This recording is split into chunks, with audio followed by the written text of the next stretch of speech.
माननीय हर्कराज राई, समय 7 मिनट।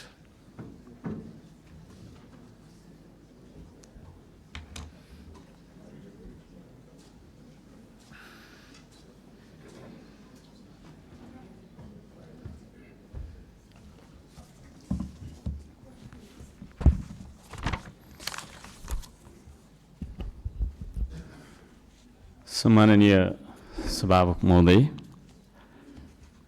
सर्वप्रथम त म सबैजनालाई हार्दिक शुभकामना र बधाई ज्ञापन गर्न चाहन्छु। आफ्नो मनको विचार राख्नुभन्दा पनि म जनताले हामीलाई के का लागि यहाँ पठाएका छन् भन्ने बारेमा बुँदागत रूपमा जनताका मागहरू वाचन गरेर सुनाउन चाहन्छु। तर त्योभन्दा पहिला चाहिँ हामीले पक्कै पनि यो देश बनाउनका लागि, देश परिवर्तन गर्नका लागि भनेर आएका छौँ। सबैभन्दा पहिला आफैलाई परिवर्तन गर्नुपर्छ भन्छु म। अघिल्लो शपथ ग्रहणको दिन पनि हामी 12 मिनट 46 सेकेन्ड ढिलो थियौँ भने आज 16 मिनट 55 सेकेन्ड हामी ढिलो भएका छौँ। जनताले हामीलाई यसरी ढिलो गर भनेर यहाँ पठाएको हो जस्तो मलाई लाग्दैन। त्यसो भएको कारणले प्रत्येक मिनटको महत्त्व यो सदनले बुझोस्, सरकारले बुझोस्, हामी सबैले बुझौँ। नेपाली हो, नेपाली समय हो, 2 बजीको बैठक 3 बजी जाँदा पनि हुन्छ, 4 बजी जाँदा पनि हुन्छ, जे गर्दा पनि नेपाल हो, नेपाली हो भन्ने खालको जुन भाष्य हामीले मनमा लिएर बसेका छौँ, यही सबैभन्दा मुख्य कारण हो हामीले उन्नति गर्न नसक्नुको। त्यसो भएको कारणले गर्दाखेरि सभामुख महोदय मार्फत म सम्पूर्ण सदन, सरकार सबैलाई ध्यान आकर्षण गराउन चाहन्छु। आउँदा दिनमा हामी बैठक सुरु हुनुभन्दा थोरैमा पनि 5 मिनट अगाडि उपस्थित हुनुपर्छ, म यो माग राख्न चाहन्छु। हामी विभेदको अन्त्य गर्छौँ भनेर यहाँ भनिरहेका छौँ। भर्खरै पनि पूर्ववक्ता माननीयज्यूहरूले थुप्रै कुराहरू राख्नुभयो, आफ्नो मनको कुराहरू।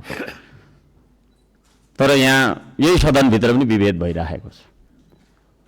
सत्ता पक्षले 30 मिनट बोल्दा पनि हुने, 40 मिनट बोल्दा पनि हुने, प्रतिपक्षले अलि सानोले होइन 3 मिनटमा सकिहाल्नुपर्ने, 2 मिनटमा सक्नुपर्ने। हामी पनि जनताले चुनेर पठाएका जनमत प्राप्त जनप्रतिनिधि हौँ।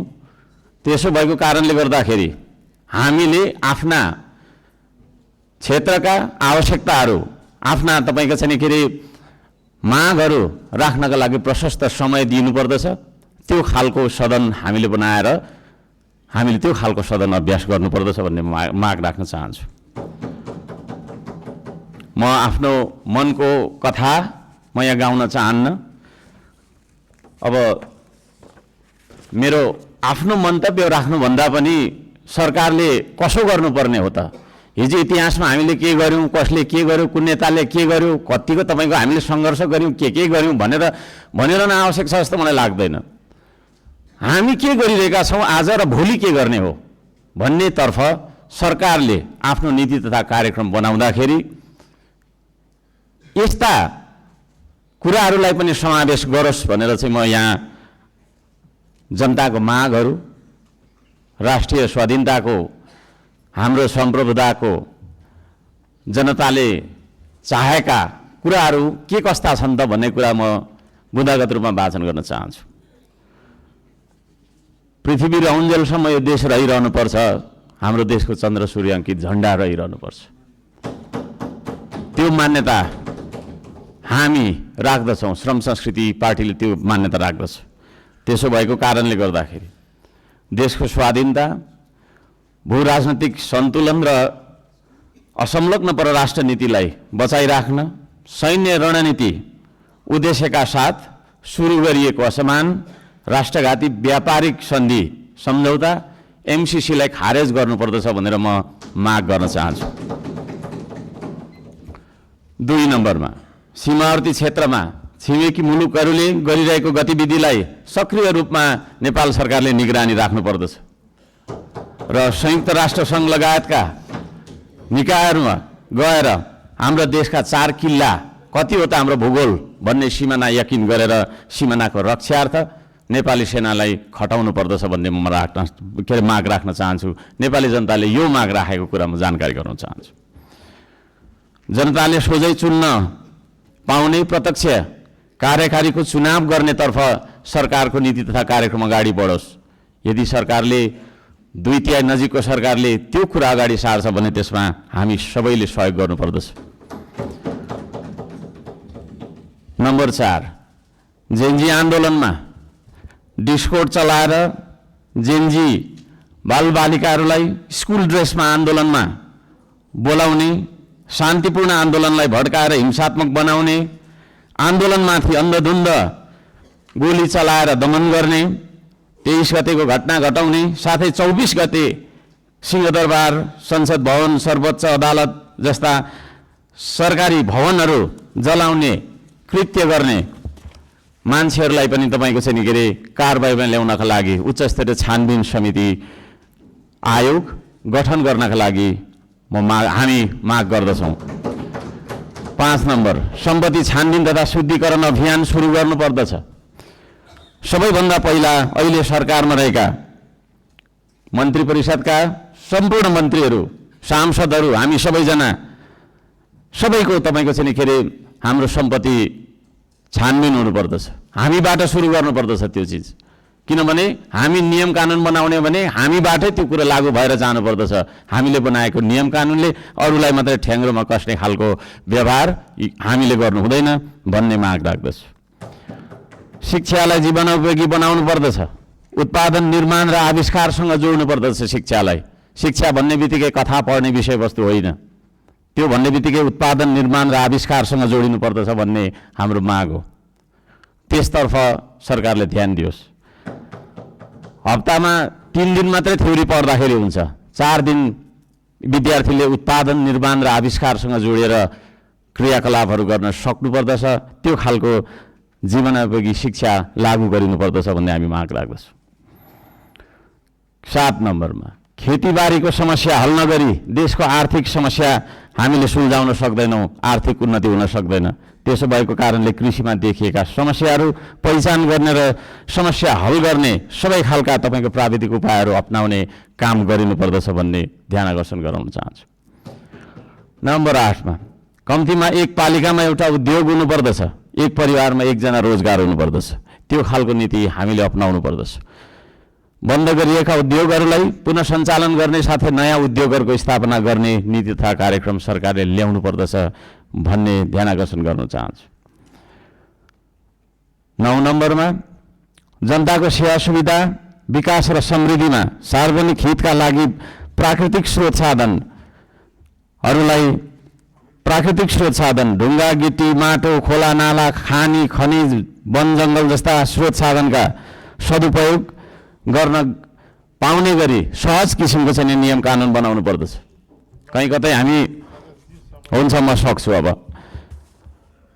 र यी सम्पूर्ण स्रोत साधनलाई परिचालन गरेर चाहिँ हाम्रो देशलाई समृद्ध बनाउनतर्फ हामीले ध्यान दिनुपर्दछ भनेर भन्न चाहन्छु। म यहाँ शुभकामना मात्रै दिनुभन्दा सरकारको नीति तथा कार्यक्रमको कुन दिशामा जानुपर्दछ भन्ने एउटा सल्लाह सुझाव र प्रस्ताव प्रस्तुत गर्न चाहन्छु। प्राकृतिक संरक्षण गर्नुपर्दछ, संस्कृतिको प्रवर्धन गर्ने र प्रवृत्तिको विकास गर्ने नीति सरकारले लियोस्। सुशासनका निम्ति भ्रष्टाचार तपाईँको चाहिँ अन्त्य गर्ने, निष्पक्ष, मितव्ययी, पारदर्शी, जवाफदेही, दूरदर्शी, परिपक्व र दीर्घकालीन कामहरू गर्नेतर्फ सरकार अगाडि बढ्नुपर्दछ।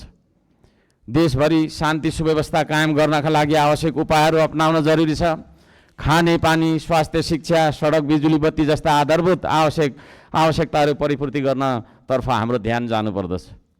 राम्रोसँग अध्ययन नगरी हतार सरकारले ल्याएका कार्यक्रमहरू लागू गर्नु हुँदैन। कुनै निर्णय गर्नु अघि तपाईँको प्रतिपक्षी दलहरूसँग सल्लाह गरेर सबै पक्षको उचित सल्लाह लिएर चाहिँ सरकार अघि बढे। निर्णय गर्दै पछि हट्नुपर्ने नियतिबाट होइन सरकार बच्न सक्दछ। अहिले भर्खरै वृद्ध भत्ता, विद्यार्थी सङ्गठन, ब्रिज कोर्स जस्ता सम्बन्धमा निर्णयहरू जुन गरिएको छ यसलाई पुनर्विचार गरियोस् भन्न म चाहन्छु। वृद्ध भत्ताको समयको मापदण्डलाई जुन फेरबदल गर्ने भन्ने कुराहरू आएको छ कार्यसूचीमा, त्यस्ता कुराहरूमा सरकारले ध्यान दिएर मात्रै अगाडि बढ्दाखेरि राम्रो हुन्छ भन्ने माग राख्दछु। सुकुम्बासी भन्दै नागरिकको बासको अधिकारलाई खोज्दै डोजर चलाउने, राज्य आतङ्क फैलाउने चलनको अन्त्य गरियोस्। म त्यो भन्न चाहन्छु। जनताको घर टहरा भत्काउनु हुँदैन। विस्थापन होइन व्यवस्थापनको नीति सरकारले लागू गरेर अगाडि बढ्दाखेरि सबैले राम्रो हुनेछ। दशकौँदेखि बस्दै आएका भूमिहीन सुकुम्बासीहरूको स्वामित्व दिने गरी लाल पूर्जाको व्यवस्था गरोस् भनेर पनि म भन्न चाहन्छु। किसान मजदुर सुकुम्बासीका समस्या पहिचान गरी समाधानको पहल गर्ने, धनीको मात्रै होइन गरिबको पनि हो यो देश भन्ने खालको आभास हामीलाई हुनुपर्दछ र जनतालाई पनि त्यो आभास भएको हुनुपर्दछ। त्यसतर्फ सरकारले काम गरोस् भन्ने म अनुरोध गर्न चाहन्छु। उपत्यका बाहिर पनि नेपाल छ भन्ने कुरा हामीले व्यवहारबाट जनाउनुपर्छ। यो काठमाडौँ उपत्यका मात्रै नेपाल हो भन्ने किसिमले सबै विकास चाहिँ यहाँभित्र मात्रै थोपार्ने किसिमको चाहिँ विकास हुनु हुँदैन भनेर म ध्यानकर्षण गर्न चाहन्छु। सबै खाले विभेदको अन्त्य गरिनुपर्दछ। भूपू गोर्खा सैनिकहरूको समान पेन्सनका लागि नेपाल सरकारले आवश्यक सबै खालका पहलहरू गरोस्। नेपाल सरकारले गरेको सन्धि मार्फत चाहिँ नि गएका भूपू गोर्खाहरूलाई नागरिकता कायम राखेर चाहिँ नि उहाँहरूलाई एउटा नागरिकको दर्जामा राख्ने नियम, त्यो खालको चाहिँ नीति हामीले अवलम्बन गर्नुपर्दछ भनेर ध्यान आकर्षण गराउन चाहन्छु। समयको पाबन्दीले गर्दाखेरि मैले यी कुराहरू सबै कुरा वाचन गर्न चाहिनँ। माननीय सभामुख महोदयले 2-3 चोटि भनिसक्नु भएको छ र यो म पत्र सम्माननीय सभामुख महोदय मार्फत टेबल गर्न चाहन्छु र यस सल्लाह सुझाव अन्तर्गत सरकारले आफ्ना विचारहरू, आफ्ना नीति तथा योजनाहरू अगाडि बढाओस् भन्ने म माग राख्न चाहन्छु। धन्यवाद।